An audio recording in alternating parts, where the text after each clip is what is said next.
The Rangers go to Motown and take 2 from the Tigers. This is the roundup.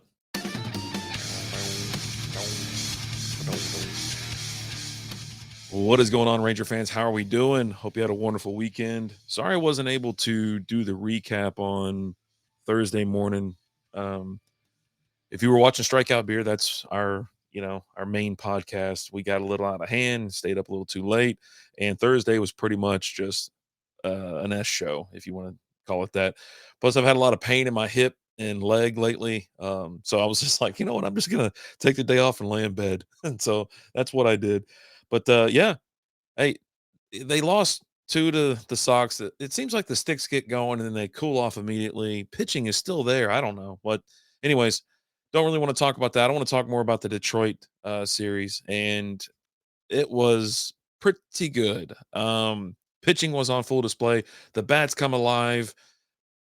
All around good stuff. You got a couple negative things to take from this, some injuries and whatnot. But all in all, a solid series against the best team in the American League. You went to their house, took 2 out of 3. It was rough sledding on the opening night. Let's just say that opening night, it was a pitcher's duel. Let's just be honest. And it wasn't terrible. It was all right to watch. You just wish they could, you know, get one more across the board. But anyways, Rangers head up there. They lose game 1, lose 1-2, 2-1. Rangers score 1 run on 3 hits, no errors. Tigers 2 runs on 3 hits, no errors. Skubal gets the win. He's 4-2 with a 2.08 ERA. Corbin gets his second loss of the season. He's now 2-2 with a 3.13 ERA. Vest gets his 4th save of the season. He's got a 2.12 ERA. Tigers get things going in the second. They score 1 in the second, 1 in the fourth. Rangers do counter with 1 in the sixth, and that's it.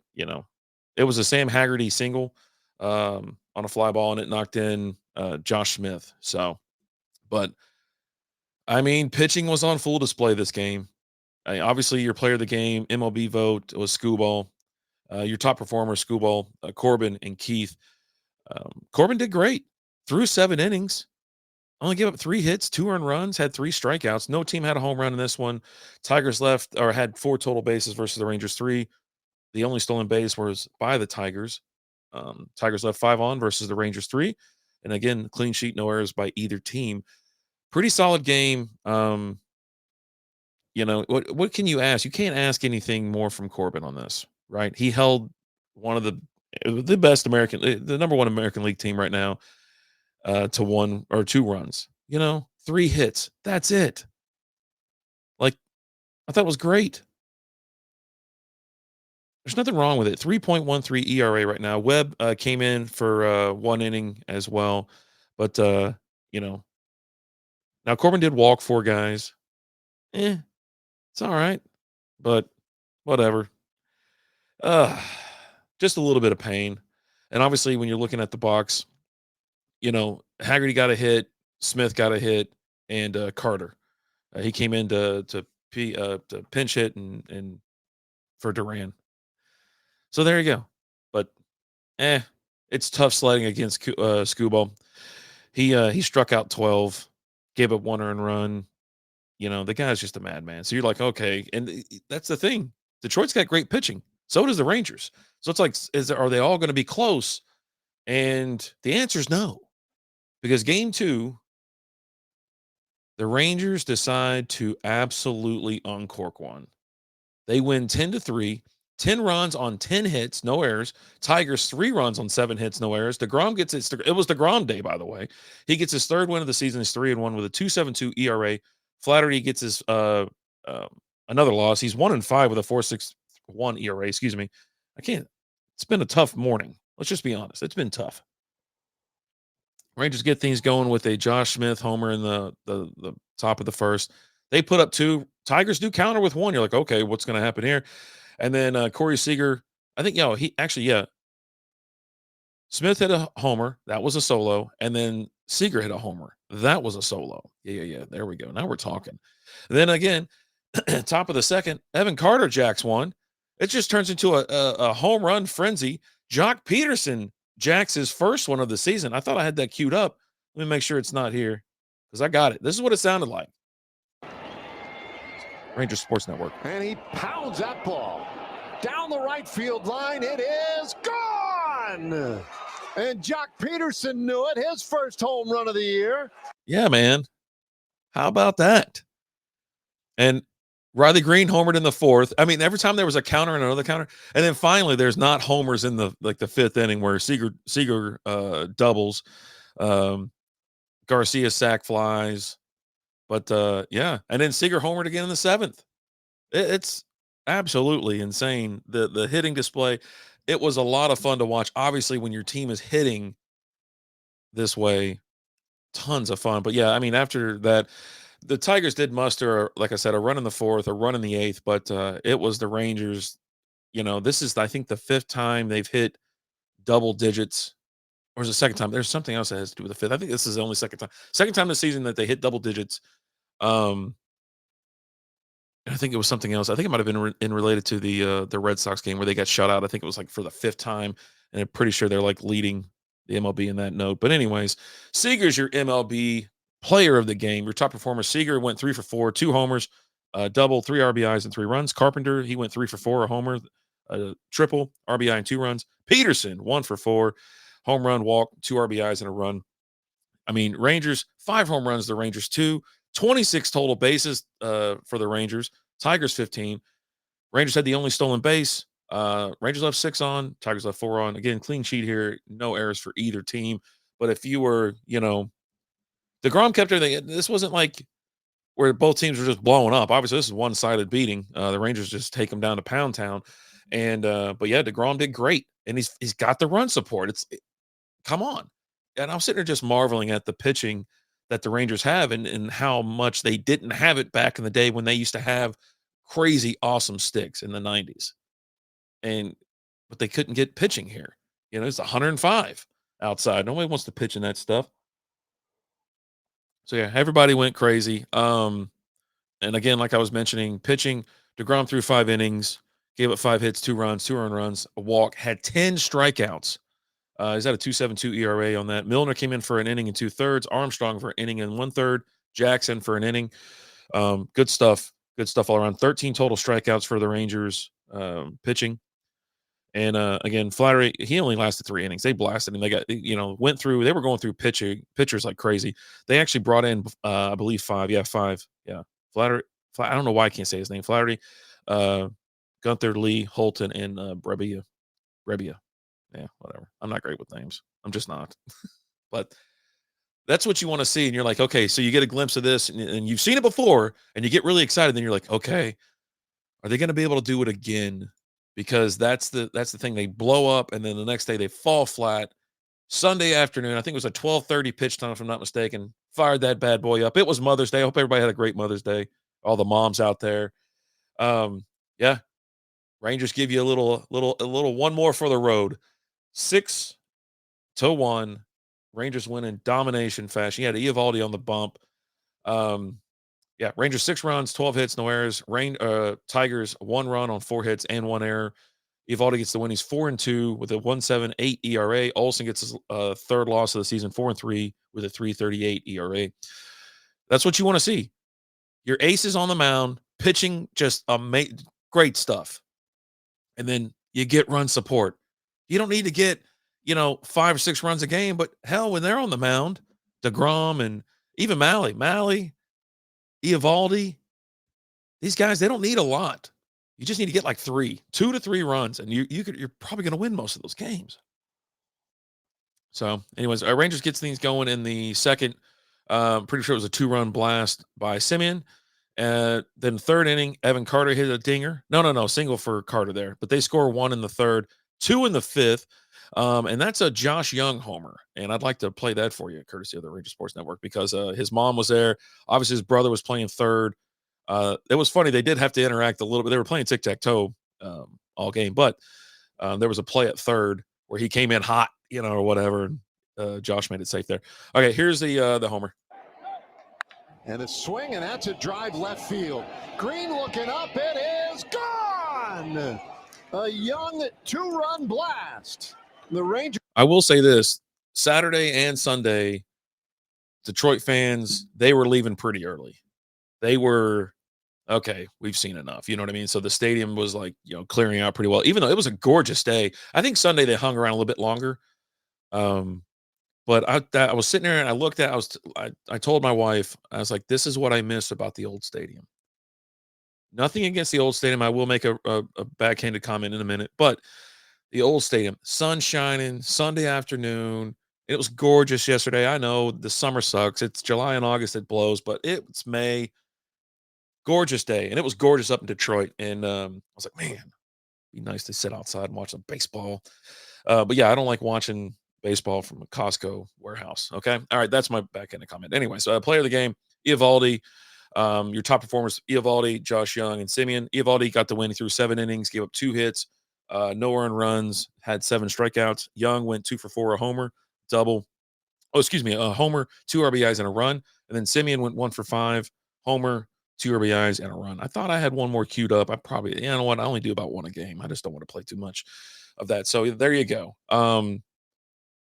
A much needed series win against a team that I thought Rangers might get swept. In the back of my head, I'm like, please don't get swept. And back on track. Absolutely back on track. There's nothing. I feel great about it. Feeling good. I didn't really touch on the box or the what's called. I'm not going to. We're done there. I know that sounded weird. Probably clip that if you want. Anyways, Rangers are now a game and a half or 3 games back in the AL West. Seattle Mariners are still in first. Astros 2 games back. Athletics 2 games back. Rangers 3 games back. Starting to cluster a little bit with these teams that are starting to kind of win here. They're winning one, losing one, winning whatever. The Mariners are on a 3-game losing streak. They let everybody back in the door. Now the Astros and Athletics, they're a half game back out of the wild card. It's too early to talk about that. Rangers game and a half back. But yeah, right now, Rangers 4-6 on the last 10. They're currently 20-21 with a 4.88 win percentage. As I mentioned, 3 games back on the Mariners, who are spiraling out of control. They're on a 2-game winning streak. Their runs scored versus runs allowed differential, folks, it's under -10 at this point. -9. 140 runs scored, 149 runs against. Yeah, baby. At home, they're 12-8. On the road, they're 8-13. Guess what, baby? They are back in Arlington today, tomorrow, Wednesday, taking on the Colorado Rockies. And I know, last year I was rubbing my hands together, placing some bets. I was high on the hog. I was like, buddy, here we go. I'm pretty sure they got swept. And the Rockies sucked last year. They sucked this year. And I'm just being a little careful. But pitching, like I said, we got pitching lockdown, looking good. We'll talk about probable pitchers and some promotional items here very soon, or up next, excuse me. Let's take a look at the injuries. I need some sound alerts or something like that. I've kind of gone low rent and less is more, but I don't know. I don't know if that's true. As you may have heard, Seager is day to day with a right hamstring soreness. He was out of the lineup on Sunday, and you know he's already had issues with the hamstring, and it makes me so nervous. You know what I mean? Um, Bruce Bochy said he was only about 85% though when he came back, and then the injury flared up, leaving him out of the Sunday game. But I mean, that's him after jacking 2 homers and a double and whatnot on May 10th. I don't know. I don't care how much rest you need to get this guy. Get him to 100%. There is no reason for us to be dealing with this every single week, every single month, because he's too damn good. He's too valuable to the team.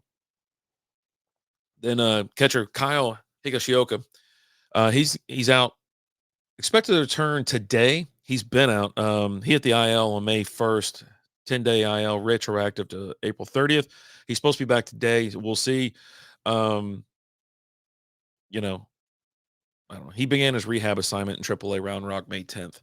So he's already playing again. Just need him back. Obviously, we're going to be there in Arlington for 3 games. Yeah. Kevin Pillar, lower back inflammation. He was put on the IL May 7th, 10-day. Expected return. It's undetermined. You know how it is with lower back. According to the status is back has been bothering him for about a week, and the Rangers wanted to give him some time to rest. So how much time, I don't know. And if it's something that's flaring up on him, could be an issue. There's no update on Kumar Rocker yet. with that right shoulder impingement. I talk about it every week. It's supposed to be back early May. It's early May. Why is he not back? I don't know. And there is no, I don't have any update on that. I don't see anything on the MLB page or channel about that. So it is what it is. Again, Cody Bradford, he's out till late May, early June. It'd be nice to have him back a little later this month. John Gray's not expected back to be a late June. Spores, summer 2025. So there you go. And latest transactions, y'all already know about this. On May 9th, outfielder Sam Haggerty, he selected from AAA Round Rock. Dustin Harris option to AAA Round Rock. May 8th, they had to bring, they recalled Duran from Round Rock. And then obviously I mentioned the Kevin Pillar. It was May 7th when he was put on that 10-day IL. So there you go. Whoo-wee. All right. Again, you would be really excited. The 7-33 Colorado Rockies are rolling into Arlington. And you need 3 games like you need just that next hit. You know what I'm saying? Come on. God, you know what I'm talking about. We need it. Need it. Gotta have it. The perfect position. Perfect. They're terrible. Terrible. All right, Monday tonight, 7:05 pitch time. Chase Dollander going up against Tyler Mahle. Both are righties. Dollander is 2 for 3, a 7.71 ERA with 25 strikeouts. Mahle's 3-1 with a 1.48 strike or ERA with 32 strikeouts. Great matchup, right? Stick should go to town. Knock Dollander out by the 4th inning, maybe earlier. I don't know if the Rockies even care anymore, but yeah, we got another ace on the mound. Super excited about it. Please. I actually have my hands, my fingers crossed right now, just sitting there praying into the microphone. Tuesday, May 13th, 7:05 pitch time. Kyle Freelander taking on Jack Leiter. Freeland is a lefty. He's 0-5 with a 6.41 ERA with 30 strikeouts. Kind of high count on strikeouts, right? He just doesn't get the run support, I presume. Leiter, righties, 2-2 with 5.09 ERA with 18 strikeouts. Again, Leiter's been looking good.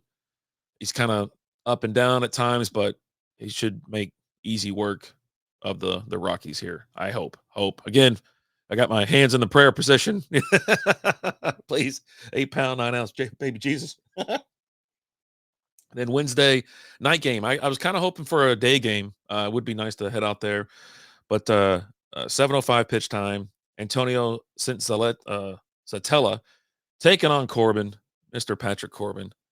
Righty, Antonio's a righty, a 1 for 6, 5.77 ERA, 19 strikeouts. Corbin, lefty, obviously 2-2, 3.13 ERA and 20 strikeouts. So, hey, perfect position to get some games, get some wins. I'm not calling for the for the sweep because last time I did that, they got swept at home against the Rockies. So I don't know. I just want them to play good. I want them to play how they've been playing. If you just beat the best team in the American League back to back, took 2 out of 3 in their house, you should be able to defend off the 7-33 Colorado Rockies. I don't know. There are a couple things going on. They do want to get your butt in the stadium this week. So promotional schedule does not require an extra ticket. Just let you know. Wyatt Langford cycle bobblehead for the first 15,000 fans. That's tonight. Again, 7:05, Monday, May 12th, against the Rockies. I don't know how I feel about this. I understand this is because he hit the cycle, but it's Wyatt Langford holding a baseball bat, riding a bicycle with like a little basket in the front. I don't know. We could have anything else, I think. I don't know. Anyways, then Wednesday's Dollar Hot Dog Day. I think we might need to do the if it starts at 7:05, maybe Alan and I will go live and do a beer. We'll do the what do they call it? The inning challenge? Is 7 beers or 9 beers and 9 hot dogs? I think we might be able to do something like that. I don't know. I'll talk to him and see what he thinks. And obviously we'll pick a light beer because I mean we drink 9 beers a night when we do strikeout beer in general. So, but anyways, there's 2 cool promotions. Obviously, Dollar Hot Dog Night's always a fun one. No real promotion going on. If you look a little bit further ahead, Houston's in town. So I'm pretty sure, if I'm not mistaken, they're in for 4 games. Let me look real quick because it's good to be at home, but it's just going to be a tough one. Yeah, Thursday night game, Friday night game, Saturday night game, and then a Sunday little afternoon action before they head up to New York, take on the Yanks, and then get to go through the White Sox. So that's another good thing. So just keep pounding. All right. these are theme nights that you need a special ticket for. You have to buy, whatever. So tonight is, it's cycle night.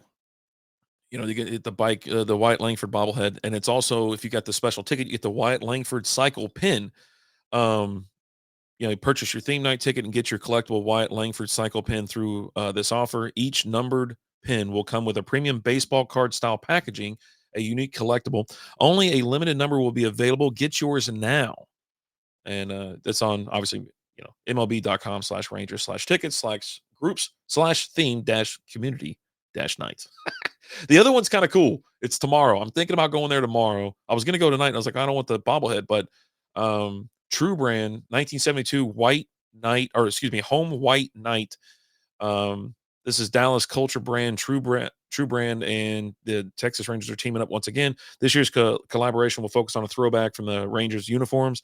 The second cap from the 2025 series will be the 1972 home white. Secure this limited edition cap by purchasing your theme night tickets through this offer. So that's Tuesday, which it looks pretty awesome.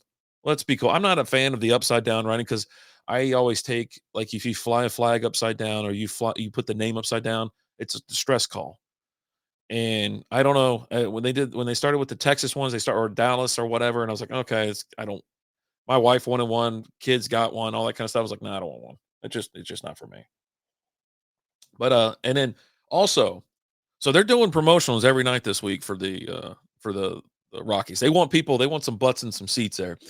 Call of Duty Endowment Night, Wednesday. So join us May 14th and support a great cause. Theme night tickets purchased through this offer will receive a limited edition Call of Duty Endowment ghost figurine. A portion, it looked like I thought it was a damn Funko Pop at first, and it might be a bobblehead, but I think it's a figurine. I don't think the head moves. It might swivel, but it doesn't bobble. A portion of the tickets sold will go back to the Call of Duty Endowment, which identifies and funds the most efficient and effective organizations that get unemployed veterans back to work. There you go. So go check that out. It looks pretty cool. Again, you can check it out at the website I mentioned earlier. I'm not reading off again because, Jesus, that is just forever long. But yeah, that's it. I mean, there you go. Rangers get a nice little rest between two tough teams. Had to go up to Detroit. They had trouble with Boston, obviously, but then, obviously took care of business in Detroit. Got to take on the Rockies. Nice little 3-game series before Houston comes to town. I don't know if y'all ever been to the ballpark when the Astros are in town, but Jesus, their fans are insufferable. I mean, you can sit anywhere and they're just annoying the whole time. Anyhow, and then they go up to see the Yanks. I hope everybody's been watching the Stars. Stars took a 2-1 series lead against Winnipeg. So it was a great game yesterday. Questionable call. I mean, every time. I mean, I don't know what it is. When I see Colorado play, when I see Winnipeg play, they dive a ton, fall on the ice, and then when they actually commit a penalty, it's the most atrocious call you've ever seen. Right? Like, they just cannot believe, they're clutching their pearls. They cannot believe it. And I don't know. But Stars look good. Robo was back. I think they're getting is this gonna make it back? He's supposed to be, like, on the brink. I don't know if he played yesterday or not, because I was one eye on the TV, one eye on hanging out with the kids and the fam and whatnot. So didn't really get. I watched a lot of the game, saw the highlights as well. So, but go Stars, go Rangers, and you know what? You guys have a phenomenal week. I'll try to be back on Thursday before they get going against the dreaded Astros. Let's go Rangers. Let's go Rangers! Let's go Rangers! Let's go Rangers! Thanks for listening to the Roundup.